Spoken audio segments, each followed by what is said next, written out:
All right, and we are back once again. And hello, hello. All right, just for everybody watching right now, I am joined here by the author, the amazing Roy Schumann. Our gentleman over here is a very special guest to me because, in case you don't know a lot about my journey, when I began my walk towards Catholicism, it was his work that really helped me to embrace the fact that I can be Jewish within the church. Watching a lot of his videos from his channel, which is Salvation is from the Jews. He is an author of a book by a very similar title, Salvation Comes from the Jews.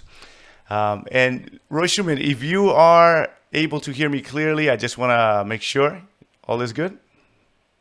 All is good, but the book title is the same. It's Salvation is from the Jews, because I don't mess around with Jesus's words. Ah, very good. You know what? I think that's Wikipedia that must have messed it up.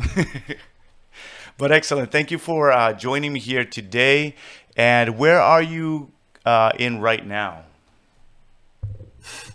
An undisclosed location in the eastern United States. I see, I see. Well, right now I'm over here in Tokyo, so we have a very different time zone. Of course, it's hard to schedule these things often, but I'm glad that we're able to still link up even though we have that strange time zone difference. Before I go ahead and dig into the topic of the day, if you don't mind giving the viewers just a little bit about yourself, before we get to your actual testimony. I know that from what we were able to see, again, we talked about the title of your book, but you've written other things and you have a channel. If you would like to just link those things up right now, that'll be amazing. By link them up, you mean talk about them? Yeah, correct. Yeah. Let's see. It all started. My ministry all started when around the turn of the millennium, when I started writing Salvation is from the Jews, the role of Judaism in salvation history from Abraham to the Second Coming. As a Jew in the Catholic Church, it seemed evident to me that the Catholic Church was actually post-Messianic Judaism, and Judaism was pre-Messianic Catholicism. They weren't really two separate religions. They were one religion that was in two phases separated by the greatest event that ever happened in creation, which was the incarnation of God as man.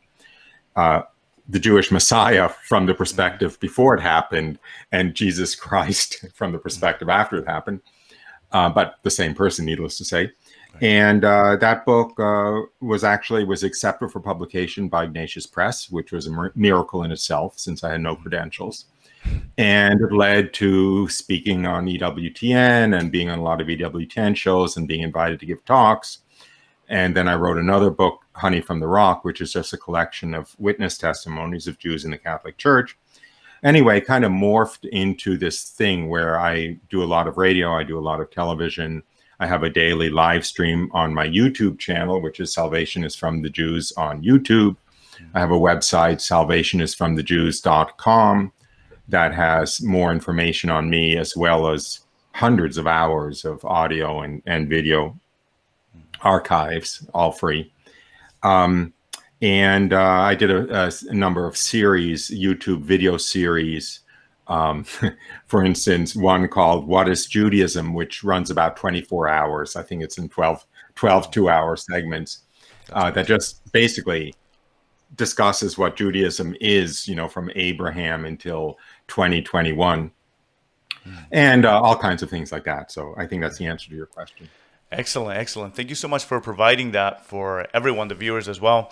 And that series that you have, What is Judaism? I actually have it saved to my channel in case anybody wants to view it. Of course, you can go to Roy's channel, but you can also find it linked in my channel as well, just because I think it's some of the most useful information out there, especially if you really want to know how Judaism comes from where it came from and is where it is now. And specifically, I really like the way that you phrase it, which is saying that Catholicism really is just post-Messianic Judaism. And I think that's a really good way to phrase it, particularly in my channel. For those of you that already know, this is just redundant, but my channel began sharing my story as a Messianic Jewish believer. And then as I started to become convinced of the Catholic Church, everything changed for me and everything became more the Jewish Catholic, similar to yourself. So with that being said, both of our stories are a little bit different. You were actually raised in conservative Judaism, I would say. Is that correct? Yeah, that's fair. Yeah. So for me in my life, I was raised as a Pentecostal Christian.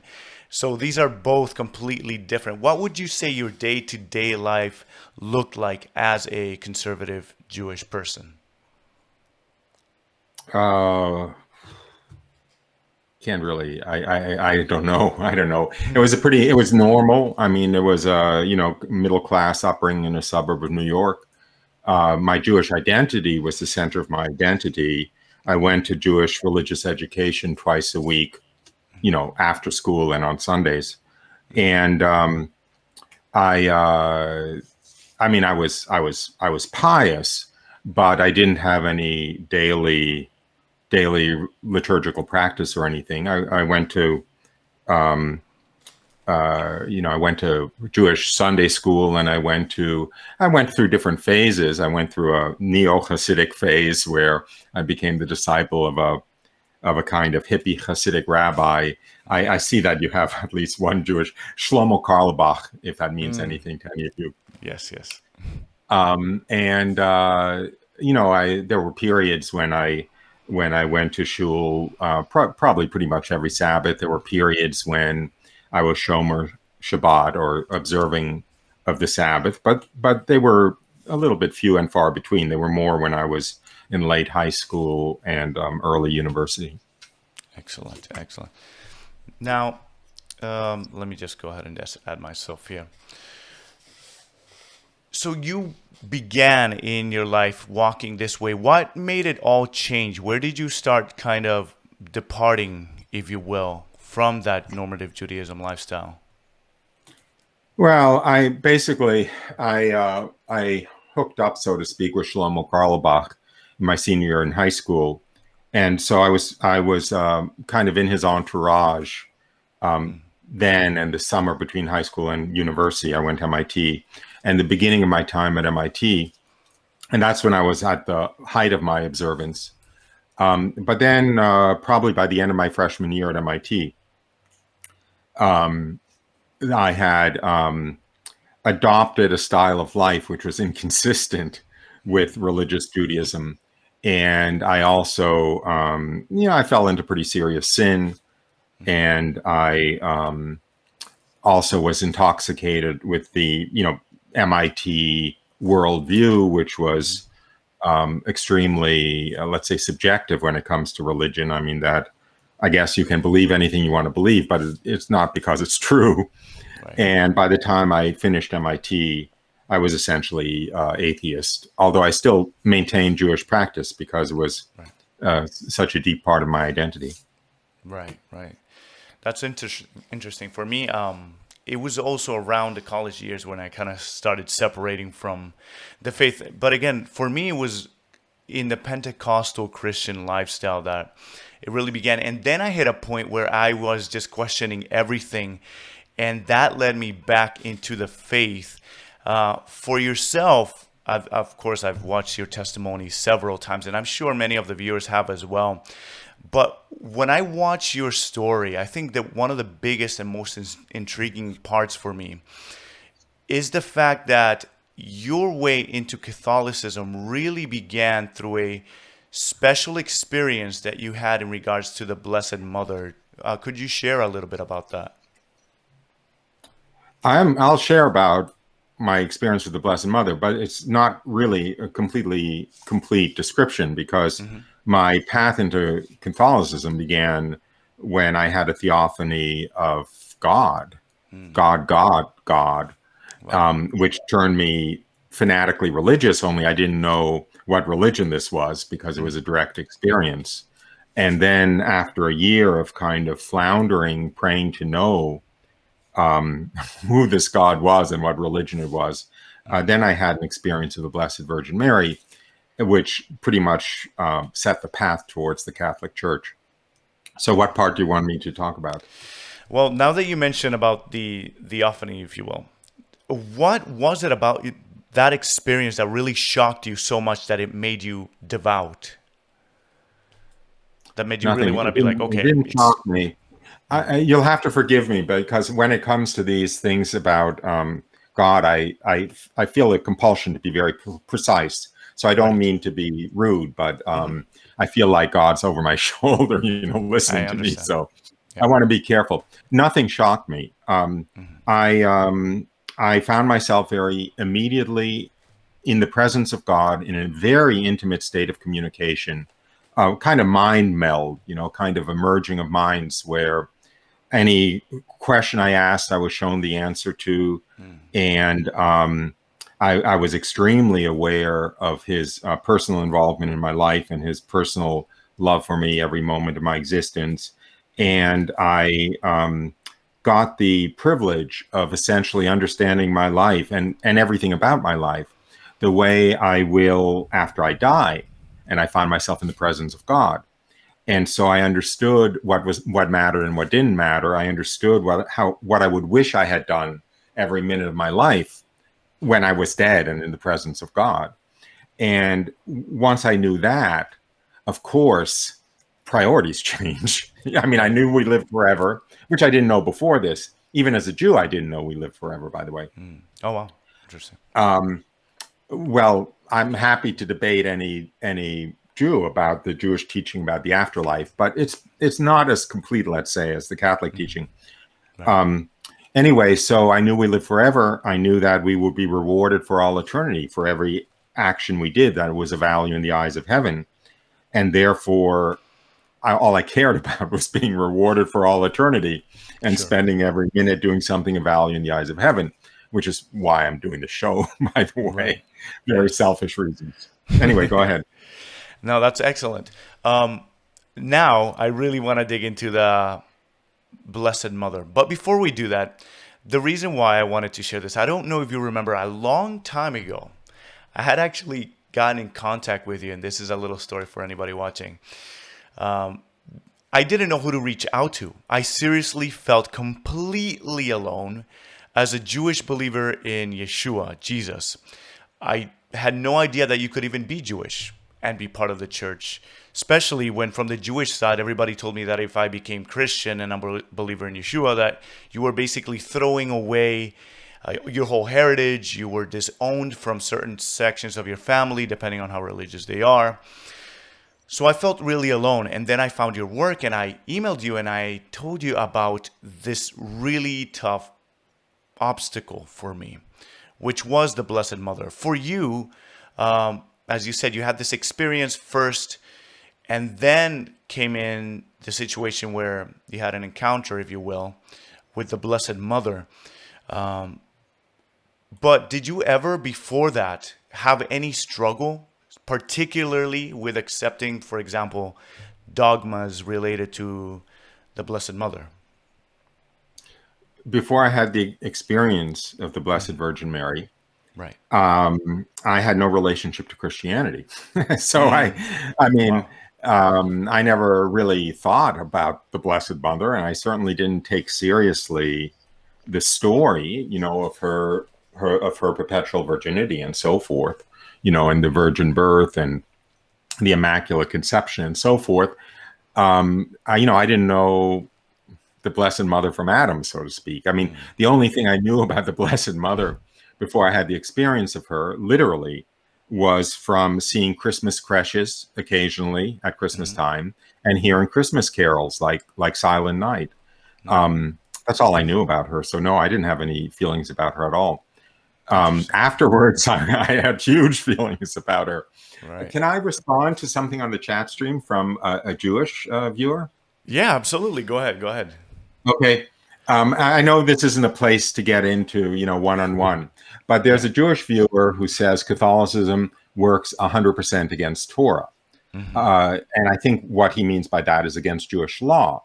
And I Right. would like to point out, for our viewers who are not familiar with the Talmud, that the Talmud itself says that after the Messiah comes, it discusses what Jewish law is still going to be valid, what's going to be held on to, and what isn't. And there's discussion in the Talmud that says after the Messiah comes, pigs will be kosher. So, and that's how we understand it. I mean, in other words, we know that Jesus, being the Jewish Messiah, basically redefined Jewish law, or redefined the laws that men had to live up to be in union with God. And this isn't crazy Catholics thinking this. The Talmud thinks it. So one of the problems with dealing with Jewish Catholic polemics is most Jews don't actually know what Judaism really teaches, and not at the necessary depth which would support the claims of Jesus. Anyway, back to you. I hand it back to you. No, that's completely fine. And we will dig into a little bit of these type of topics later on in the chat. So if you guys have any questions, really important, deep questions that we'll actually be able to address correctly, leave them later in that section when we're taking questions. But thank you anyway, Roy, for answering that, because I know that is a huge issue for a lot of people. Now, just to share a little bit from my side, so just you see the comparison between our different stories. Like I mentioned, I was raised as a Pentecostal Christian. It's my heritage that is Jewish. My ancestors are Jewish. After living in this way of Protestantism, I ended up really clinging into the Jewish roots, and I lived halakhically as a Jew for over a decade. And I mean, pretty much, keeping Shabbat, Shomer Shabbos, eating kosher, keeping the feast, wearing tzitzit, going to synagogue every week, things of that nature.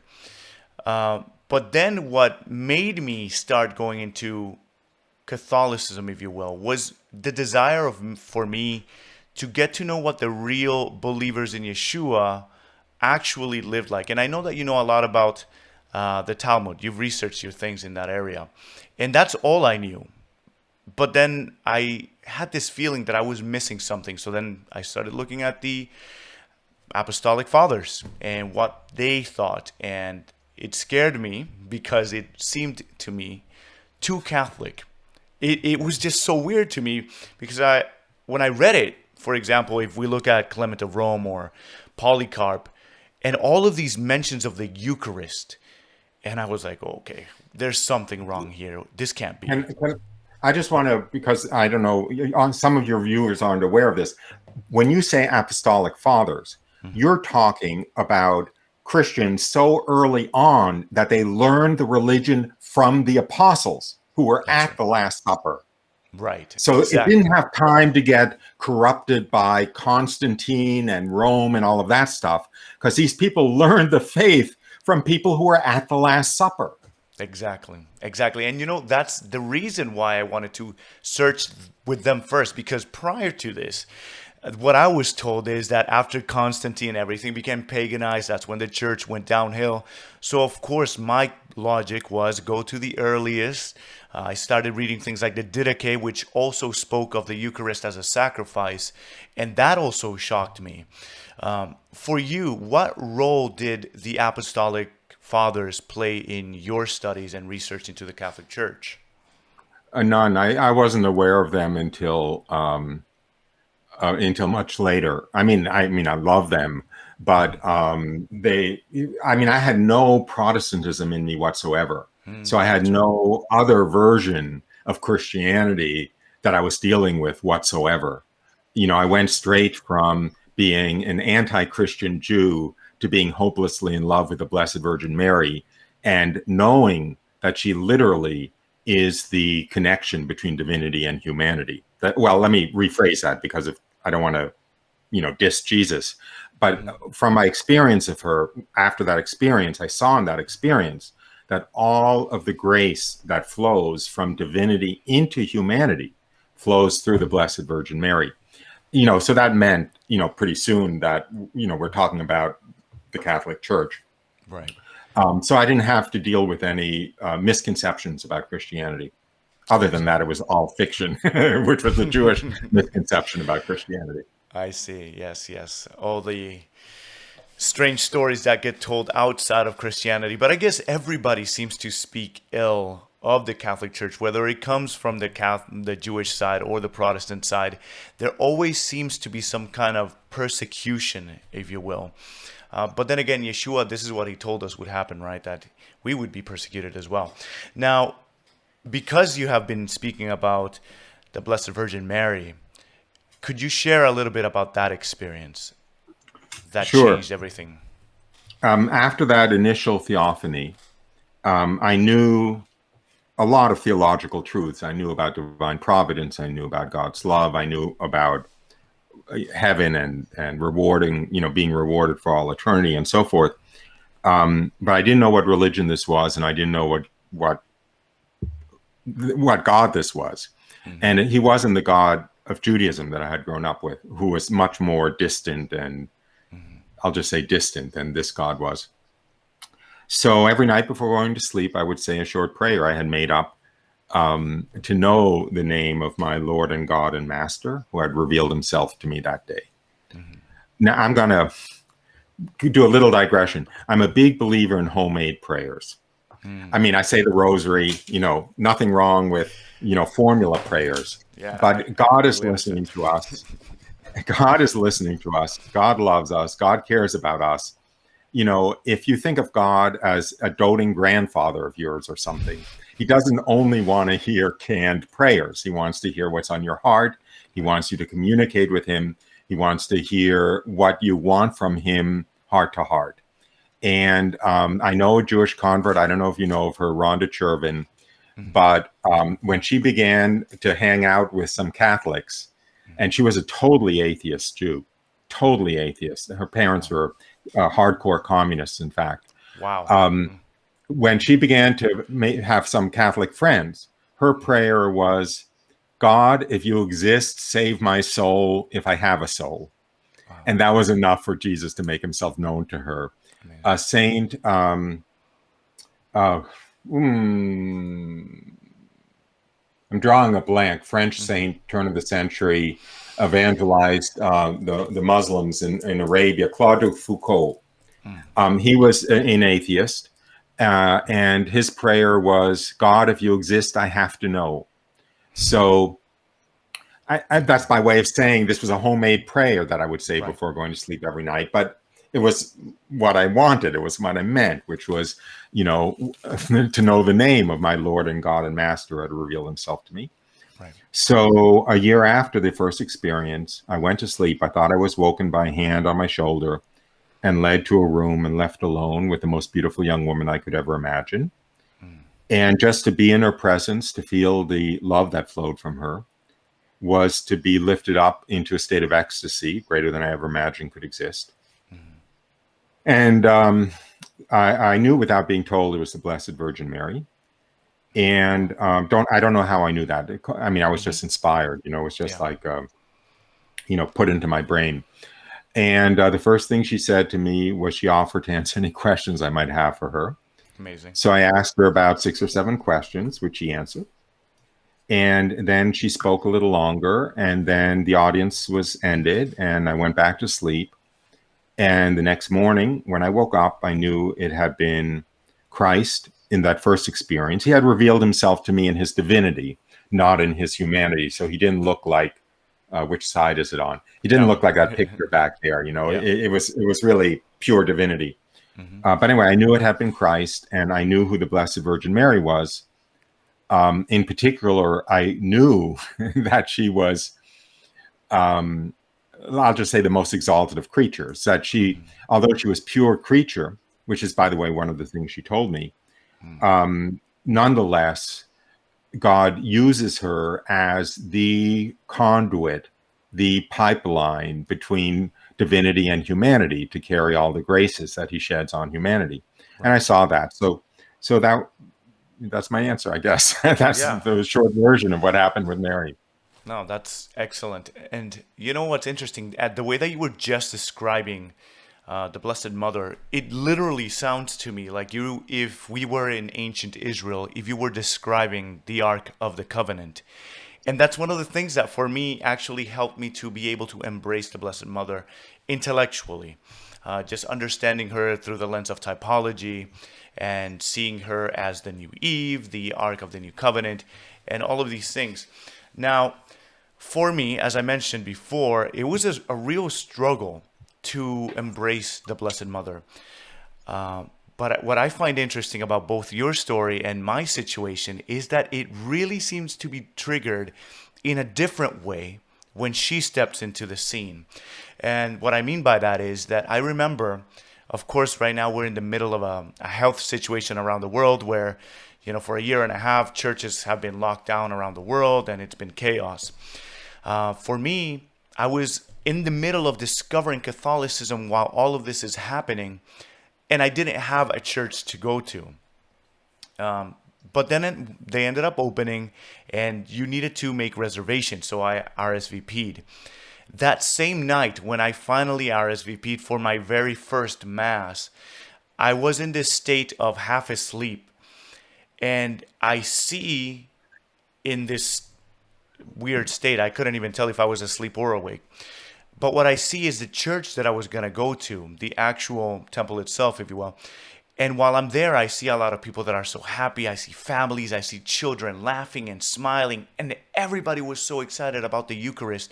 And all of a sudden, I feel, which is the weird part about this, I feel the voice of who I knew was the Blessed Mother. And again, just like you, I had no idea how I knew that it was her, but I knew. And the words that she said in a nonverbal manner were, "I'm happy for you."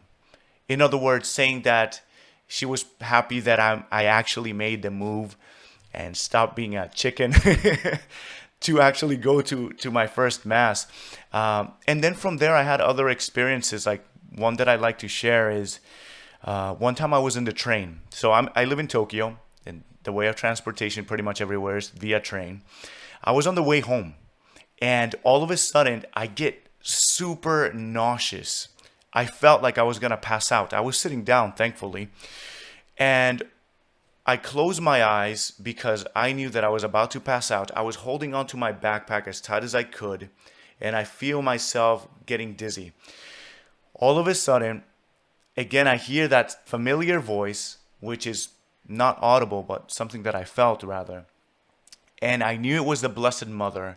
And she says, "If you would only hold on to this little rosary." I didn't know what that meant, but all of a sudden I see a tiny little rosary appear in my mind's eye. And I grab that little rosary.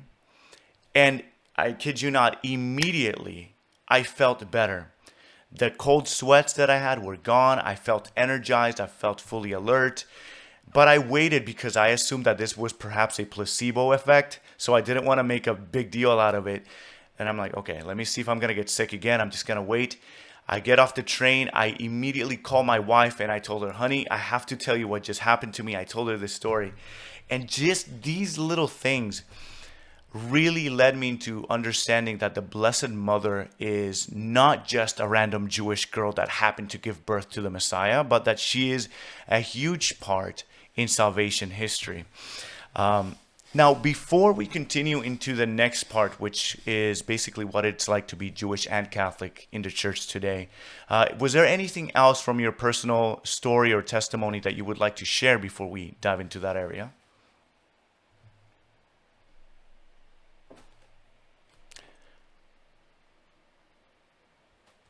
Sorry, one second. I can't hear your mic. Sorry. There you go. I'm doing this for the sake of the viewers. It's a little bit obnoxious, but just I think it may be useful for a few people. Before I had that experience, actually at the time that I had that experience of the theophany, I was a professor at Harvard Business School. So I'm saying that not because I'm proud of being a professor of Harvard Business School, but because, I sound like a nut to people who don't believe in God. I sound like a nut. And I'm not saying I'm not a nut, but I had pretty good credentials before I became a nut. So that's all I want to add. Well, that actually is I know, like you're saying, it's not like trying to puff yourself up, But it is good that you mentioned that, because for a lot of people, when they hear stories like yours, the immediate thought might be like exactly that. This guy's crazy. He doesn't know what he's talking about. He's probably a loon. But when you realize the fact that this is a completely sane person that was in Harvard Business School, went to MIT, and you're an author, it's not just some random person. This is something that is a big deal if it was so huge that it would change your life from being a complete atheist to somebody who's completely devoted to the Blessed Mother and via her graces through her by Yeshua. Now, what I wanted to talk about, the next part, it's what it is like being a Jewish person within the church. One of the things that really strikes me about your talks that I've seen you give is the fact that you do not shy away from the anti-Semitic, if you will, views that past, I guess, church fathers had in regards, to Jewish people, the way that they view Judaism. And it seems for a lot of people that you take two camps. Either you completely ignore it and pretend that none of it ever happened, or you go to the other extreme and you're within the church, but you hold on to this anti-Jewish sentiment. Now, being that you are very open about these things, what is it about these things that didn't bother you enough to make you want to run away from the church? What was it that made you continue to pursue Catholicism? Because that's where God is. I mean, I wasn't pursuing Catholicism. I was pursuing God. And if he's hiding in the Catholic Church, I can't do anything about it. Ooh, I like that. I really like that. Have you, outside of your studies and things in the past, have you personally engaged with any conversations with anybody, or maybe somebody has directed themselves to you in a manner that seems to be anti-Jewish? Yeah, I get a lot of that. I get a lot of that. I get it from, okay, first of all, I got to say, I just went, my morning mass is traditional Latin mass. I'm a member of an FSSP parish that's for Priestly Fraternity of St. Peter. They only celebrate the Tridentine Mass. Right. We'll have to see what they do now with the new motu proprio. Right. And so, I am in that sense, pretty close to being a traditionalist, although I go to Novus Ordo and I don't, mind Novus Ordo. However, there is I can't really say lunatic right-wing fringe, but there's a very strange far right-wing fringe in the traditionalist movement that is deeply anti-Semitic, and that I am, a punching bag for. Wow. I don't want to mention any names. Some of them have very large followings. I mean, probably hundreds of thousands of, followers on their website or YouTube or whatever. Mm-hmm. And they say that I'm a fake convert. They say, some of them, they all say different things, but some of them say that like I'm a Mossad agent sent to infiltrate the Catholic Church and destroy it from within. Uh-huh. I have been outed as a Mossad agent. I'm not really a Mossad agent, but I've been uninvited from a traditionalist Catholic gathering because somebody there told everyone else that I was a Mossad agent, and everyone else said, wow, we're not going to come because our lives will be in danger if Roy Schoeman is there. Wow. So, yeah, no, I don't debate because I don't like debating, I don't like apologetics or arguing and that kind of thing. Mm-hmm. But, there are chapters in these guys' books about me. Wow. Basically, they're, I'm a terrible, terrible, terrible person. I can't possibly be, a genuine convert. So they're. Mm-hmm. Wow. That's interesting. Now, for me as well, I guess this is an experience that pretty much anybody who is Jewish and is in the church and is open about the fact that they're Jewish, this is something that they face.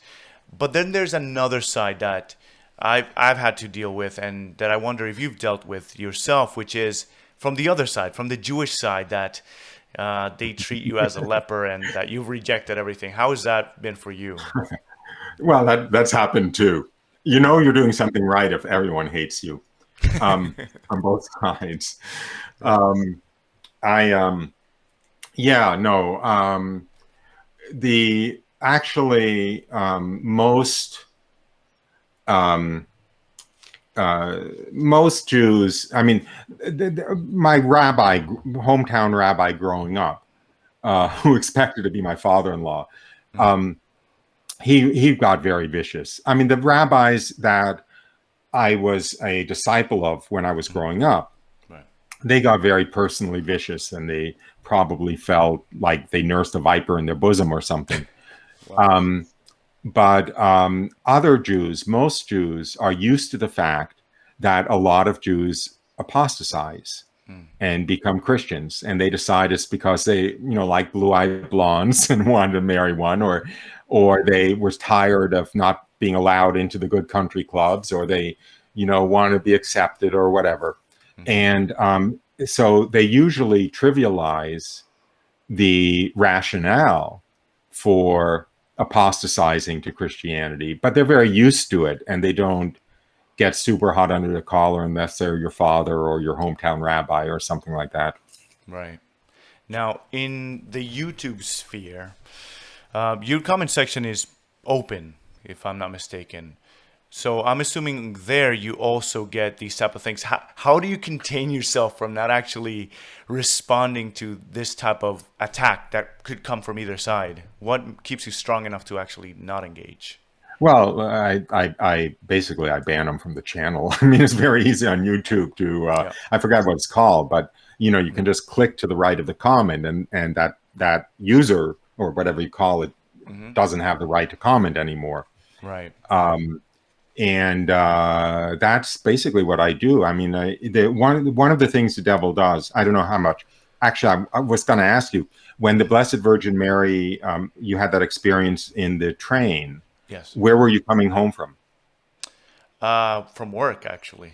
Okay, I know. I was just the reason I ask is because I often find the most virulent attacks, the semi-physical attacks, Mm-hmm. come when I'm coming back from mass or Mm, adoration or something. So I was just wondering. yeah. Um, but in any case, one of the things the devil loves doing, is draining your energy and wasting your time and getting you upset and all of that stuff. Right. So the last thing that I'm going to do is engage in them in a way that will have a back and forth, and it'll churn up my stomach acid, and it'll Mm-hmm. waste time, and I'll get distracted by thinking about it and all that stuff. So Right. I had one very recently, a couple of days ago. Mm-hmm. I'm not going to go into details, but she did not like something I said about something in the church, Right. and she ranted and raved, and my response was, by all means, let's pray for the Pope and pray for the church, and then I banned her. Mm, So I'll maybe make a kind of a semi-civil, non-committal response, but then that's the end of it. yeah. Nah, I guess that's. I've had a similar approach, and this happened a while back that I had somebody in a live stream just started. At first, I didn't know which side they were even coming from, but then I started to notice that they were just attacking and being insulting. And I gave a warning to this person, and I told them, if you continue in this pattern, I'm gonna end up blocking you. And that's what I ended up doing. Hmm. Normally, I try to give ear to people that come with attacks because in the bottom of my heart, I'm even wondering, why are you here? Why are you watching this content? If you don't agree with me, nobody's forcing you to stay. And because of that, I try to be loving, but sometimes it gets too much, and I guess the blocking is the solution. Do they have trolls in Japan? You know the expression trolls? Oh yeah. I mean, there are people who seek out channels like yours and mine in order to badmouth the Catholic Church and to try to corrupt Catholics and have them leave the church. Yeah, Right? They're absolutely. called trolls. And so, they may have a very good reason for hanging on your channel. It's because they want to do as much damage as they can. Interesting. Interesting. I guess that's why they call them trolls, right? They're just not Yeah. seeking anything good in particular. Yeah, they're just hanging under the bridge, waiting, for suckers to walk by that they can drown. Wow. Now, continuing on what it's like being Jewish within the faith, do you have any family members in your closer circle of your family that are practicing Jews at the moment? I I mean, if it's too personal, you don't have to First answer. of all, look. First of all, my family basically disowned me. I mean, with the exception of my parents and my sister. But I mean, they don't. You know what I mean? They Yeah. and both my parents have passed away, but both of them had deathbed conversions to the Catholic faith, and both of them were baptized before they died, shortly before they died.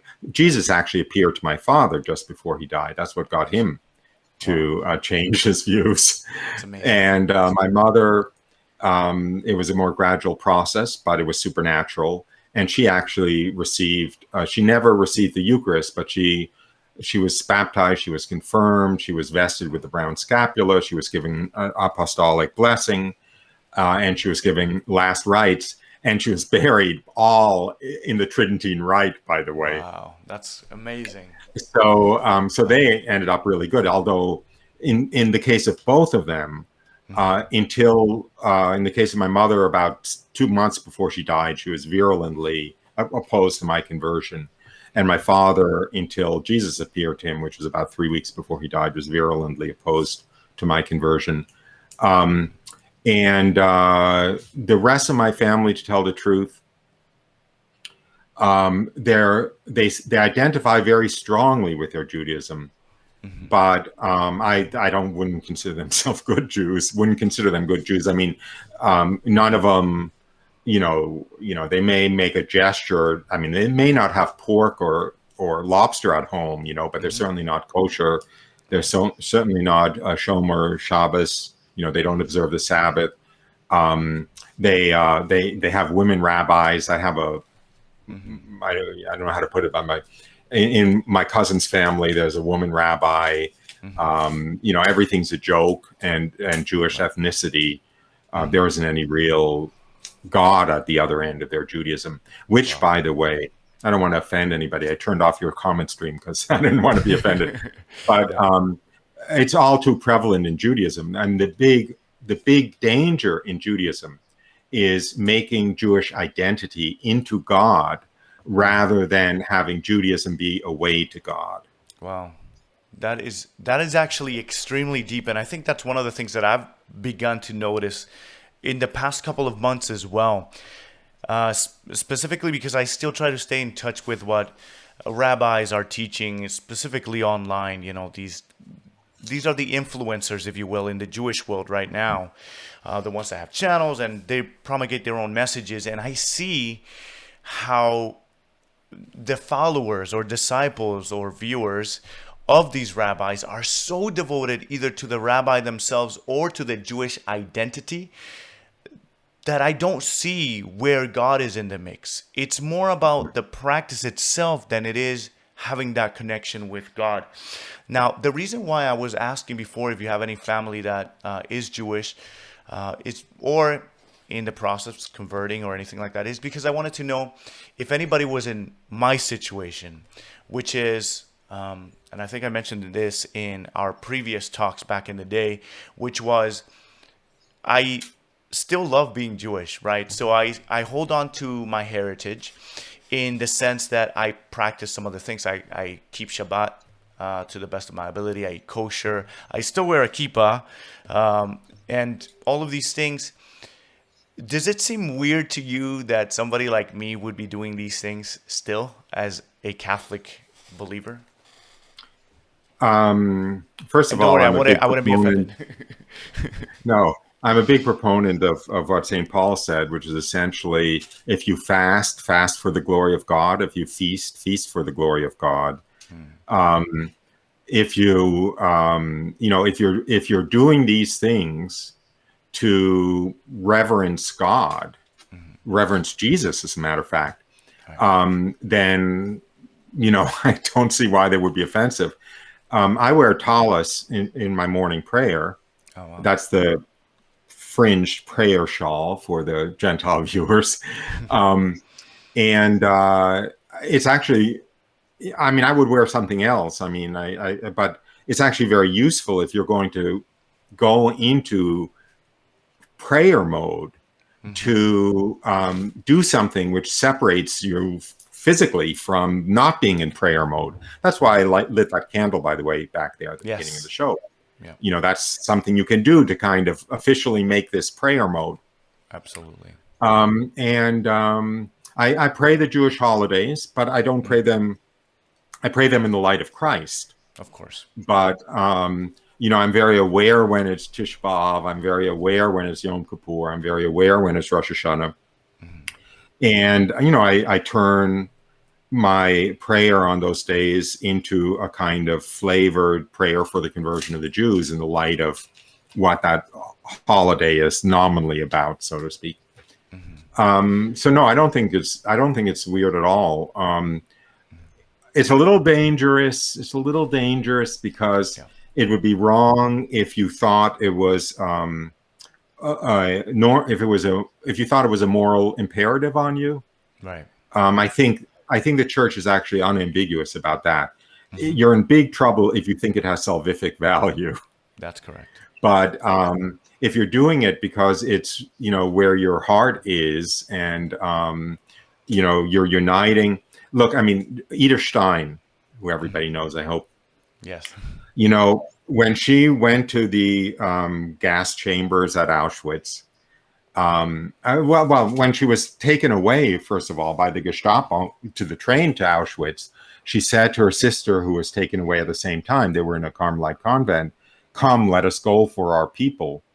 Mm. Right? I mean, in Wow. other words, she went to her death at Auschwitz Yeah. as a Jew Hmm. who is also a Catholic, uniting. See, what she said was, um, most Jews don't know enough to unite their suffering with the suffering of Christ on the cross. Right. As Jews who do know enough, it falls on us to take all of their suffering with us to the cross. Mm. Wow. Right? Yes. So that I would argue that you could say that that has a certain resonance with your wearing a kippah or you're keeping kosher or whatever. You're somehow bringing the Jewish people that you still feel united to spiritually with you into the church. Wow. That's Yeah, I'm pretty deep. It must be that candle. yeah, it's really good. I'm listening to you, and my heart is like, yes, this is. It makes sense, and you know that's actually one other thing that walking into Catholicism really changed my perspective in regards to suffering, and you know, offering up your sufferings, offering up your struggles. It's something that makes every part of my life worth it, because I know that nothing is in vain if I do it in honoring God, which is kind of like what you mentioned before. So it makes every part of my day, every facet of my life important. One other thing that I was wondering for you personally, do you find that there are more Jewish people, from what you can see, coming into the church in this day and age? Well, there's the whole Messianic Jewish phenomenon, Which I of was part Messianic of. Jews. There are, I think that there are more Jews who are receiving the grace of recognizing Jesus as the Messiah Hmm. than perhaps have ever been. Right. I think, see, I don't know what you mean by church, actually, because, but anyway, I think a relatively small number make it into the Catholic Church.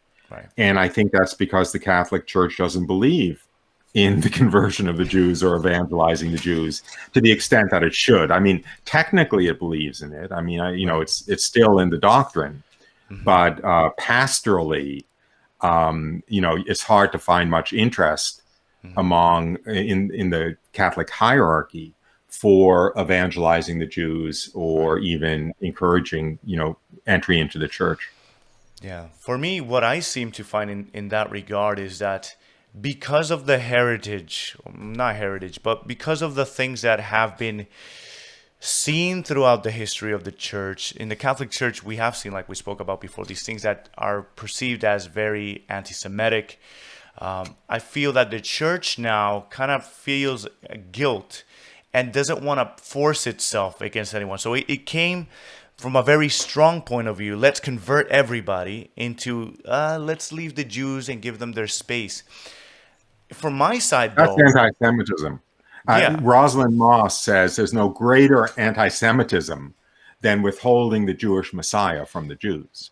right, and exactly that's what I was gonna get to, which is for me, it's the opposite. I feel that it's our responsibility to be praying for our people, to be actively seeking it out. And this is actually one of the reasons why I still continue to live externally as a Jew by keeping all of these things, and internally in a sense as well. But because I want my Jewish brethren to be able to see that you can still be Jewish as a believer in Messiah and being in communion with the Catholic Church, which is the church started by our Messiah, or continue rather. Now, another thing that I think is really interesting, the way that you phrase things, is that you don't really like being called a convert to Catholicism. Is that correct?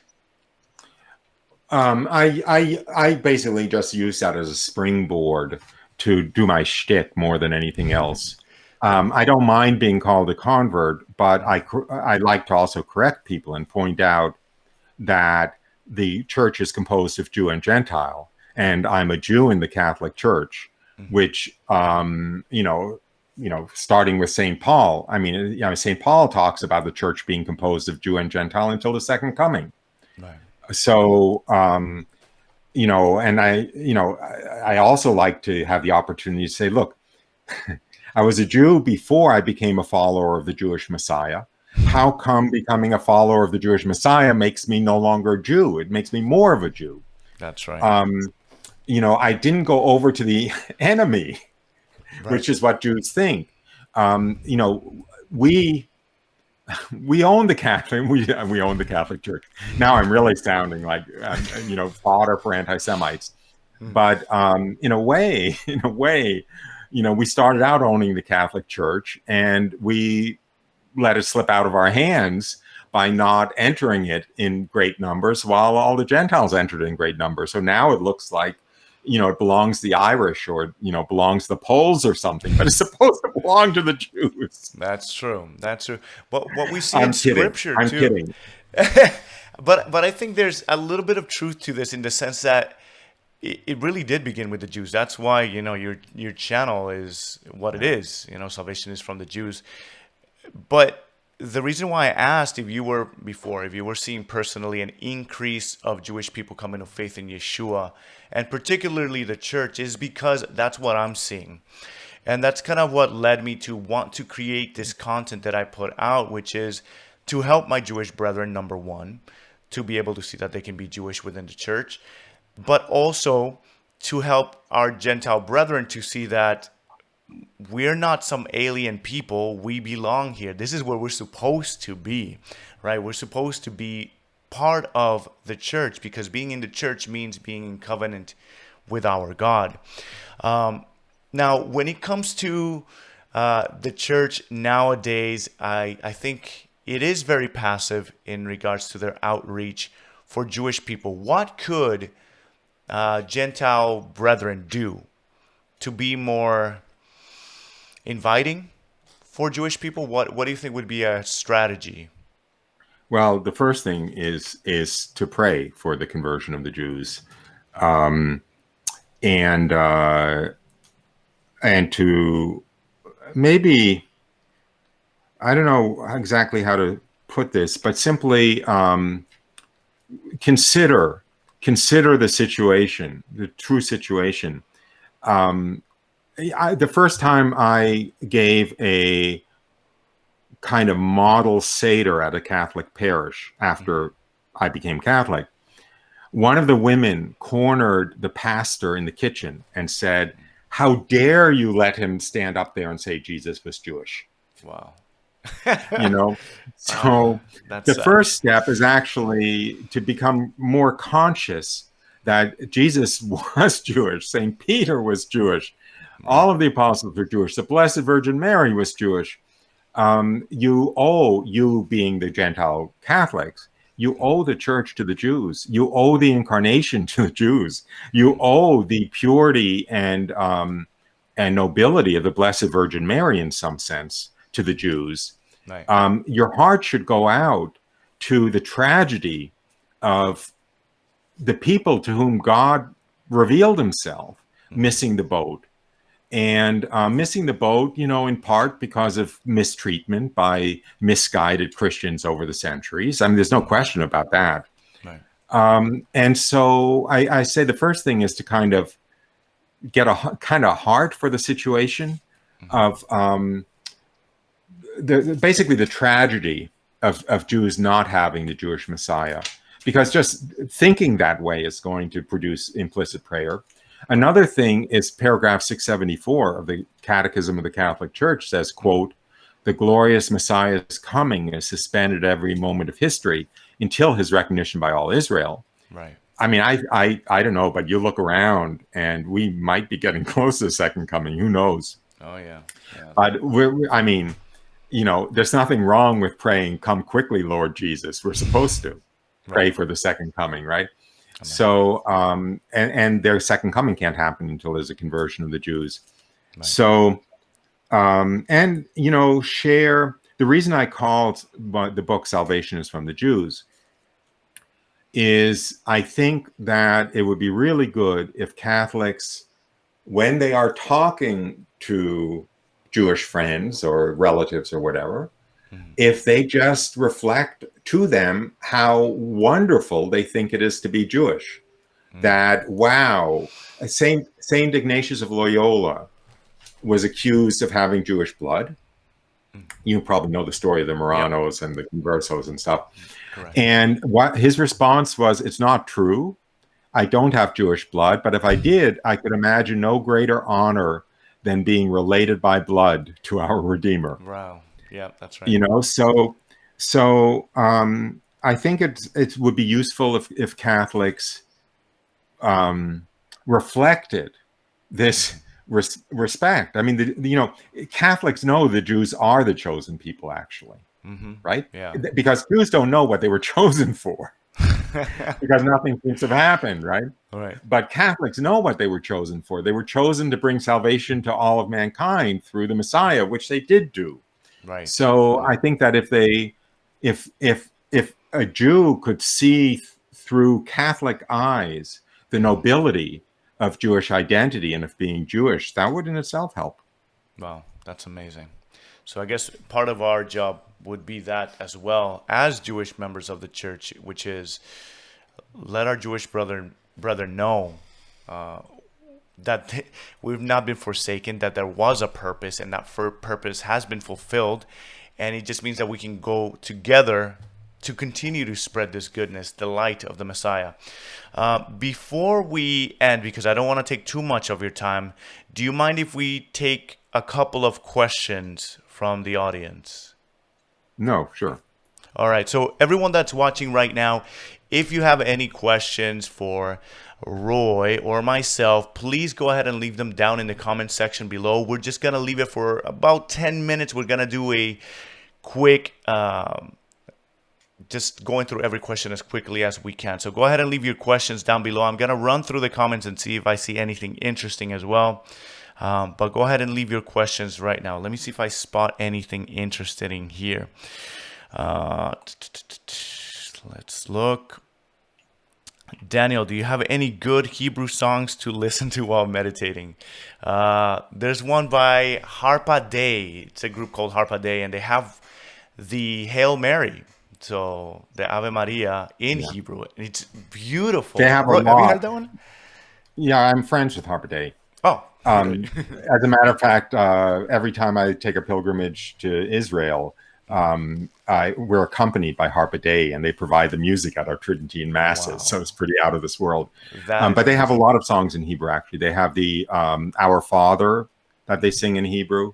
They have the Hail Mary they sing in Hebrew. They have the Magnificat, I believe, in Hebrew. Mm-hmm. They have a YouTube channel, and everything's free on it, and they have a lot of Hebrew songs. Wow. Excellent. That's really awesome. I didn't know that you were actually connected with them but they're amazing. I love their music. They're really, really amazing. Yeah. Yeah. Let's see what else I see. I see, do Jews believe in purgatory? And what do Jews believe about purgatory? So what do you Well, see that's a that? really good question. And that's a question that I can give a half an hour answer to. First of all, Jews do believe in purgatory because they believe in the first and second Maccabees, book of the Maccabees. And they wouldn't have Hanukkah if they didn't believe in the Maccabees, Right, because Hanukkah celebrates the story of the Maccabees.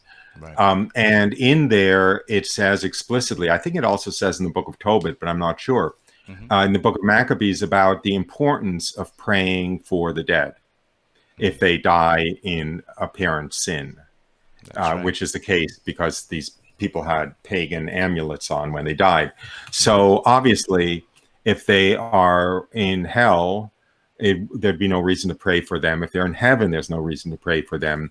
They must be in a state where they need prayer. So that's basically purgatory. Hmm. But the other side of the coin is there is very, very little teaching, direct teaching in the Old Testament about the afterlife. Hmm. And there's a good reason for that. And that's because essentially there was no afterlife until Jesus came, right? On Right. Holy Saturday, he descended to the dead. It's translated hell, but it shouldn't be translated as hell, actually. Correct. He descended to the dead Hmm. and he opened the gates of heaven. And all of the just who died before Holy Saturday were in what's called the limbo of the just or the limbo of the fathers, waiting for the Messiah to come to make heaven available to them. Right. So it makes sense that before essentially anyone was in heaven, there wasn't much discussion of heaven in the Right. Old Testament.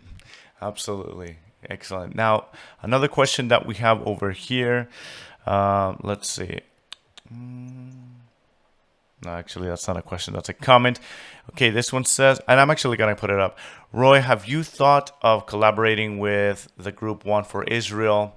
I do know they do evangelize a lot of evangelization in Israel. You're familiar with them, right? The One for Israel group? I do, and I watched some of their witness testimonies. They probably must have hundreds and hundreds on YouTube, and Yeah. I think they're wonderful. But I have never, and I haven't had any interaction with them. I have had interaction with other Messianic Jewish groups. Oh gosh, what's his name? Jonathan Burness had me actually on his program. He's kind of Mm. like got a huge, whatever following as a Messianic Jewish rabbi, and things tend to grind to a halt when they start talking about the Blessed Virgin Mary. You know, the Right. it's I don't get a warm reception because it's funny because they think I'm super Catholic. I don't think I'm super Catholic. I just think, as I said, that God is hiding out there, so I have to, hold my nose and put up with everything else. That's right. That's actually a really good, healthy way to look at it. And I think that is kind of the opposite of what we were talking about, what happens in Judaism a lot, where people are so focused on the identity of being Jewish themselves or practicing the religion that they forget who they're actually trying to go after, which is God. But Yeah. you, on the other hand, you're saying, let's go to God first. Wherever the truth is, that's where I'm going. And it just happens to be within the Catholic Church. And Wait. I'm not going to accuse you of having some lingering Protestantism, but it's not, for me, it's not primarily the truth, although the truth is there. It's the sacraments. It's the sacraments. mm, I mean, it's yes, actually the presence, it's the physical presence of God, and it is the blessed sacraments, the Eucharist. It's the body, blood, soul, and divinity of amen. our Savior Jesus Christ, um, received in us every day if we want. Amen. Amen. All right. Just if anybody else has any more questions, go ahead and leave them on the comment section below. If not, we're going to end up closing the conversation. So, again, if you have any questions, go ahead and leave them down below. Harp Yep. a day. I see that. I'm a big fan. I don't get a commission, but I'm talking. I talk to him a couple of times a week, and we're very close friends with him. It's HARPADEI. It is Latin for the harp of God. Mm. Yes, yes, I love it. because All people are right. trying to figure out from the sound of the name how you Yeah. find them. Yeah, sorry about that, guys. I Speaking of actually which, didn't know. speaking of which, just in case you don't do it, if Mm. people want to find me, they have to know how to spell my last name because they're not going to spell it correctly from the sound. Yes, And could tell us so that. it's Roy, R-O-Y, Showman, which is spelled Schoeman. So there are lots of false paths you can take. Schoeman. Excellent, thank you. And before we go ahead and go, I'm gonna leave a little bit more time for people who ask questions. But just in case, could you just please give the viewers any way that we can either support your ministries or have access to you, like emails or your YouTube, anything that you would like Sure. to let us know? Well, first of all, my website is a kind of funnel. It's kind of a place where you can go there and then from there go out, and all this other stuff. But my email, my public email, is haveroytalk, all in one word, at gmail.com. Just have Roy talk. That's easier than spelling my last name. So have Roy talk at gmail.com gets to me. Can I see some questions. Go Quick ahead, go answer. ahead. Yeah. Does praying to the saints come from Jewish heritage? Absolutely. You go to Israel, go to Safat, and you'll find graves of all, not all, but all these famous wonder worker rabbis died hundreds of years ago, in some case thousands of years ago. They all have specialties. So if you're like a woman who wants to find a husband, you go to so-and-so's grave and you pray for their intercession. If you're a woman who can't conceive and you want to have a child, you go to someone else's grave and pray for their intercession. If it's a matter of illness, you go to someone else's. I don't think they have a St. Anthony to find lost rosaries, but they have everything else. The praying to the saints for their intercession is very embedded into Judaism. And one of the Protestant canards is that it's a Catholic invention. It's very un-Jewish to pray for the intercession of the saints. But just go to Safat, or there's cemeteries in the Ukraine, because Hasidism comes from the Ukraine and Poland, not Lithuania, less. And there's a day, I forgot what day it is, maybe somehow Torah, but I'm not sure. But there's a day when there are like 200,000 Hasidic Jews from all over the world at this one rabbi's grave to pray for his intercession. So there's a grave of Rabbi Akiba outside of Safat in Israel. This year there was a tragedy there. There were because of COVID-19, it was smaller than usual. There were only maybe 60 or 70,000 Hasids who went there to pray. And there was a collapse of a boardwalk, and I think more than 50 got killed, actually. Wow. That's so anyway, yeah, Jews pray to the saints. Now, I do see another question here that I kind of want to see your view on it. I have a view, but basically it says replacement theology. Are we the new Israel, and how does it work in conjunction with current-day Israel? This seems to upset Jews and fundamentalists. So what's your view or your take on replacement theology? Okay, first of all, present-day Israel, you're already, I think, going off track. If you mean present-day Jews, then I can answer that question. If you mean the nation-state of Israel, I think you're in a whole other, ballpark. Right. So replacement theology basically deals with the idea that has the church replaced Israel in the eyes of God? And I think the answer to that is actually much simpler than people think, which is you have to separate the sacramental value of Old Testament Judaism from the election of the Jews, okay? Put a wall between them. On the one hand, you have the election of the Jews, the promises that God made to Abraham and to his seed forever, Genesis 12 or 22, versus the sacramental system for salvation in the Old Testament, which required animal sacrifice, which required the temple. The sacramental system of Old Testament Judaism, that ended. That ended at the time of the crucifixion. We know that from the letter to the Hebrews. We even know that from the Talmud, but I don't have time to go there. Yeah. The temple was destroyed in 70 AD, so there has been no animal sacrifice anyway for almost 2,000 years. Sacramental Judaism ended and was replaced with, bad news for you Protestants, the Sacramental Catholic Church. Because there are actually 7 sacraments, not just 1 or none or 3 or whatever. But anyway, That's right. Be that as it may. So yes, sacramental Judaism has been replaced by sacramental Christianity. The election of the Jews has not been replaced. There is still, look, St. Paul, and you have to believe St. Paul, even if you're, or especially if you're Protestant, right? St. Paul says in Romans 11,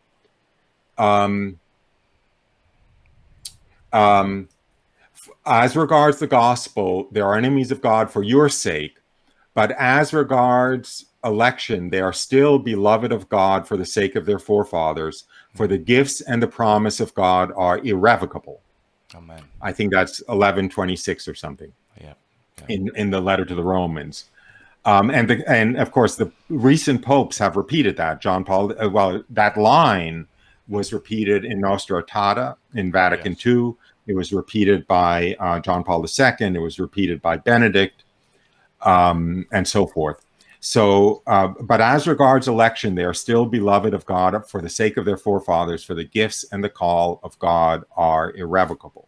So you see, it becomes simple if you separate the election from sacramental Judaism. I'm really glad you answered that before I gave my opinion, because mine, in essence, drove to the same point, which is I really believe that one way to look at this is understanding that this religion, if you will, that the ancient Hebrews practiced, it had a purpose. It wasn't just to go to that point without the temple, it ends, as if God were to abandon his whole plan. No, God had a plan, and the plan was to bring the Messiah, and from there take the kingdom of Israel. Instead of just being a theocratic nation, it expands into a global kingdom through Yeshua, and that's what the gospel does. It takes the good news around the world. And thus, I don't like to look at us as replaced, because we're not. And I don't like to even think of the church as a new Israel per se, because there were still Jews in the beginning of this whole movement, right? Paul was a Jew, and so were all the apostles, Yeshua himself, the Blessed Mother. So they didn't become a new Israel. They were just continuing in the true path. And that's why I don't like the name of replacement theology. But I like the way that you phrased it, just making that distinction between the sacramental side and the call for the Jewish people. So thank you so much for phrasing it that way. Let's go ahead and see if there's any more questions here. If you see one that you like, go ahead and dive into that. You can get all of the early church fathers for free on the internet, PDF files. You don't have to give Jeff Bezos any more money so he can go into space again. Did he really Really, go? I saw the news about that. I wasn't sure if that really happened. I know people who aren't sure that anyone ever flew to the moon, but anyway, if you just Google, early church fathers PDF download or whatever, you can get all of it. Yes. Okay. I see one. Actually, I wanted to ask you this before. If you're familiar I'm so with good. I can get it for you wholesale. Nice.